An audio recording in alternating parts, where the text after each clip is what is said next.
He is the Director of Player Health and Performance with Quartexx Management, and he is a Chief Performance Officer at Cizzle Brands and a big part of Quartexx Hydration. He is an elite performance trainer. He works with a lot of the guys that are playing in the Four Nations tournament right now. He's our good friend Andy O'Brien, and he's back on Sunday Brunch. Andy, how's it going? Doing great. Thanks for having me. It's great to have you back on. I'm just interested in your perspective, your initial impressions of the pace and the intensity and the physicality that we've seen through the first handful of days at the Four Nations.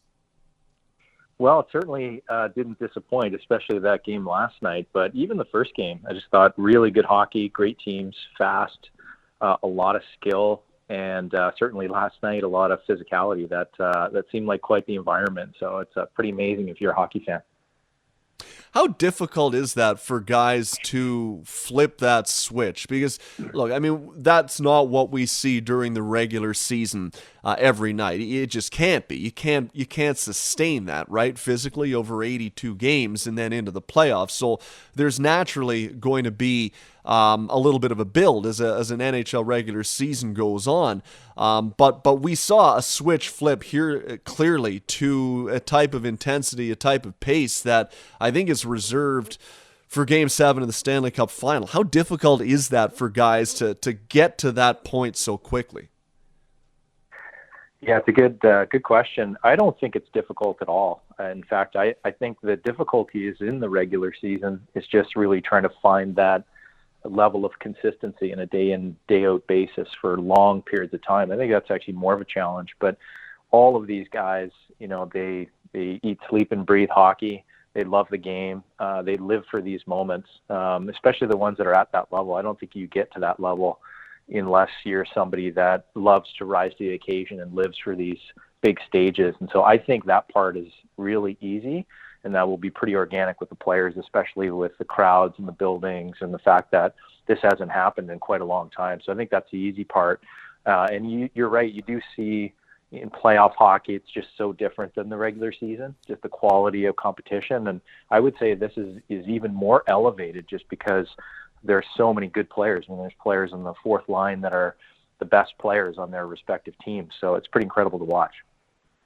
Yeah, it really has been. Is there a key to preparing for such intensity in a short in-season tournament like this? Like, are you in contact with some of the guys that you work with? Are you giving them any tips, any strategies that help prepare them for this level of pace and intensity and can sustain them through potentially 4 games at this tournament?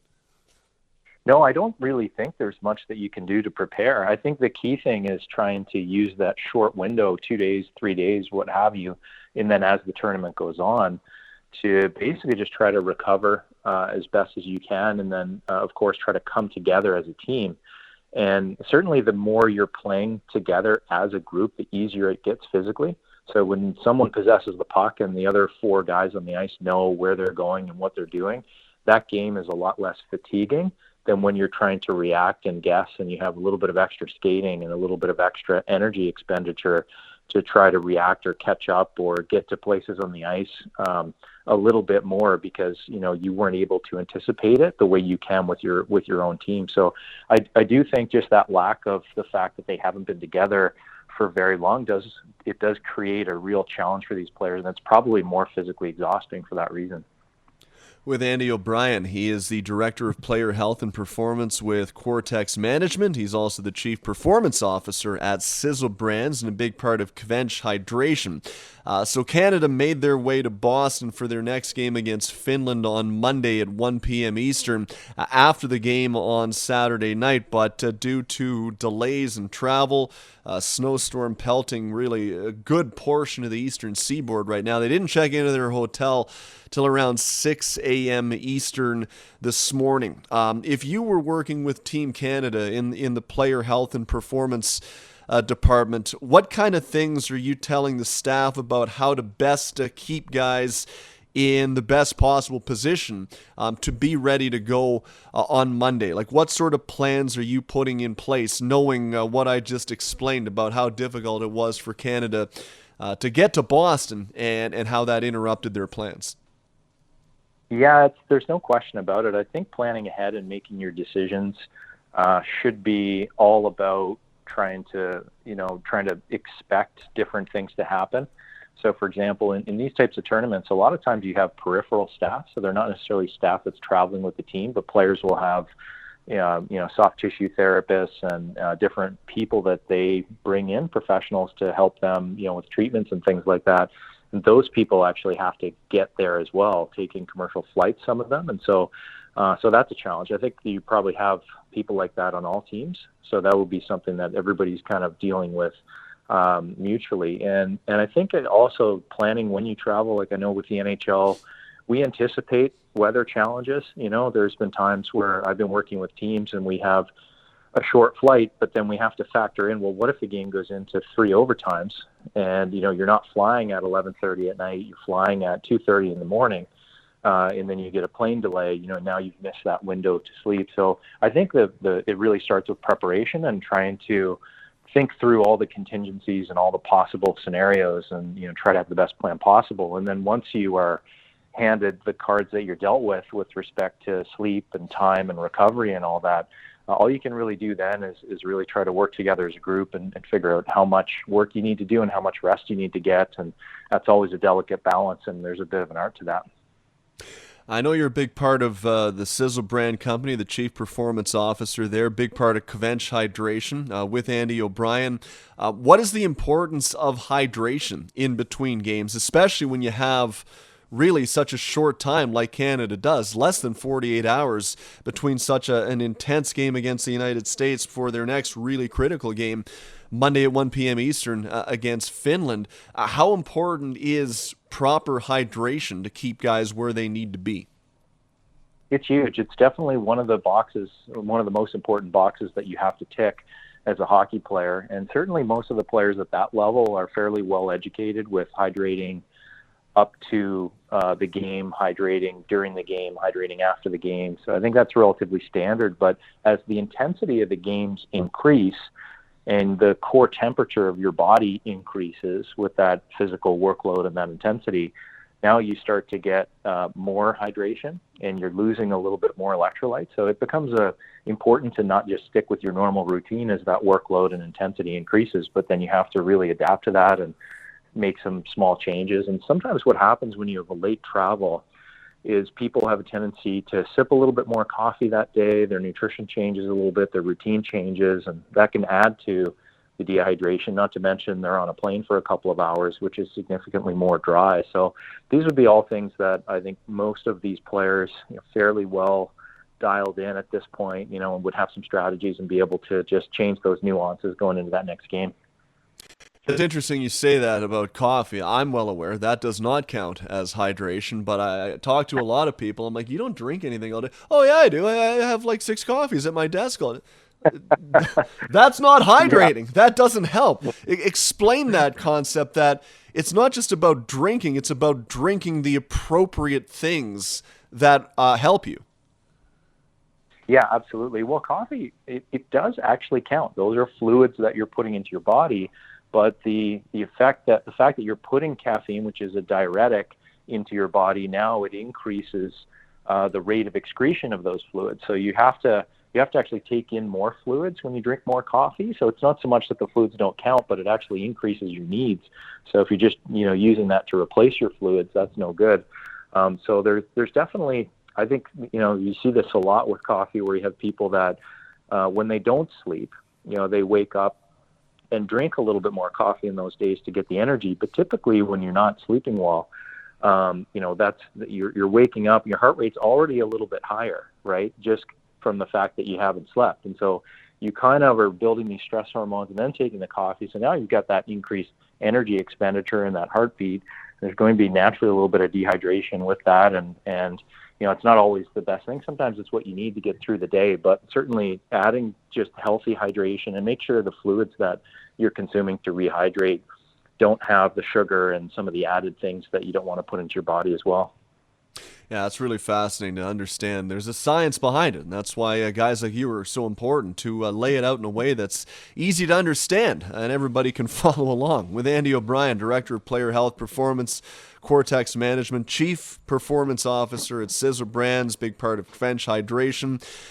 You've worked with Sidney Crosby a lot in the past, and this guy's ability to find ways to perform at his best, even when I'm sure he is not feeling his best, is incredible. The way he performed against Sweden on Wednesday, 3 assists after missing the final 2 regular season games prior to the break, I think just really speaks to what Sid is all about. Can you put into perspective his ability to find ways to grind through to still be at his best?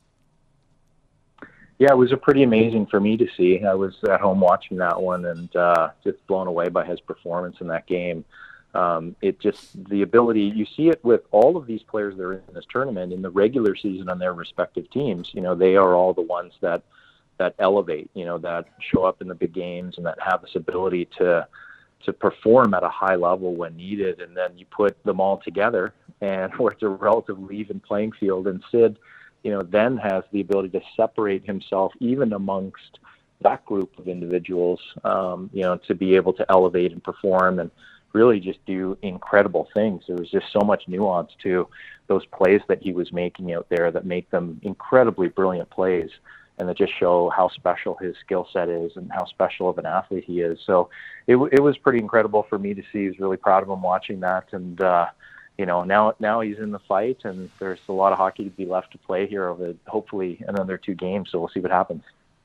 Yeah, it's going to be fascinating to see how it plays out Monday when Canada takes on Finland. Lastly, Andy, before I let you go, I heard this story of Sidney and Nathan MacKinnon sitting down with Elliot Friedman of Sportsnet earlier in the week, and it's about a minute long. I want to play it so the listeners can understand, so just bear with me when we play the clip, but I want your reaction to it because it really just does speak to these 2 guys and what they're all about and why they're able to get to the levels that they've had. Here's Sidney Crosby and Nathan MacKinnon telling a story that came not long after Nate got drafted all those years ago to Elliot Friedman of Sportsnet.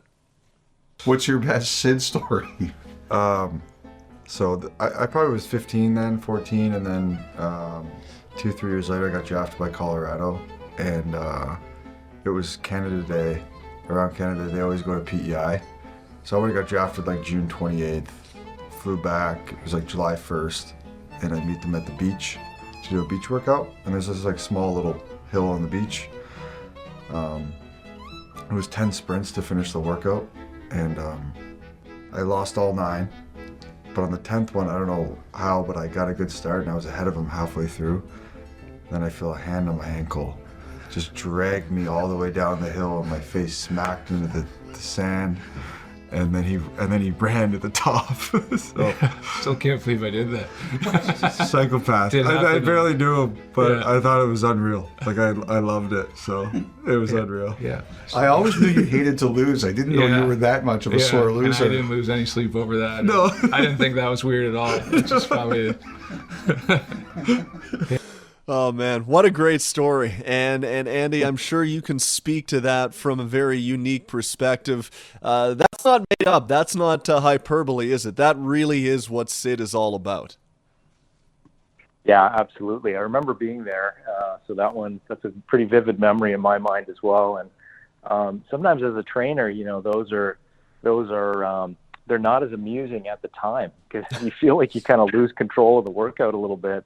And, you know, these guys are about to go toe to toe, but yeah, that could be any day. I mean, that's the early July. And I think that is kind of what summarizes the Sid that I know, that I see in the off season, is essentially somebody who treats every single day, every workout as Game 7 of the Stanley Cup Finals, whether he's shooting pucks in his backyard or whether he's training or whether he's on the ice working on his craft. He only really knows one level of professionalism that he takes to his game and day in and day out. And he's been just such a great example for that younger generation of players. And it's really cool to see him with all of those younger players that really idolized him growing up, and just the example of a player and a person that he is, I'm sure will rub off on those guys really well. Yeah, it's just such an awesome story, and I can understand from your perspective. You know, you're trying to get a controlled workout in, work on certain things. We're doing wind sprints. We're not grappling here, right? And then it just speaks to the competitiveness that these guys have, and that, quite frankly, you need to have in order to get to that level. Andy, great perspective. Always enjoy the time and the insight. It's great having you on. Director of Player Health Performance with Quartexx Management, Chief Performance Officer at Cizzle Brands, and a big part of Kvench Hydration. You'll be happy to know I was in my local Bruno's the other day, Andy. They got a big installation of Kvench right there in the store. So the product is taking off, and I'm sure you guys are thrilled to see the success that it's having. Yeah, it's been awesome, and Bruno's is a great partner for us, and it's been really fun to be a part of something that the people have received so well, and that we feel we're doing it good by promoting a product that we really do think is improving people's health at the same time. That's great stuff. We'll continue to track its progress, and we'll continue to come to you when you can offer insight that really helps the listeners get a better understanding of what these guys that you work with on a daily basis are all about. Great stuff, man. Really appreciate the time. We'll do it again soon. Thanks a lot, Dave.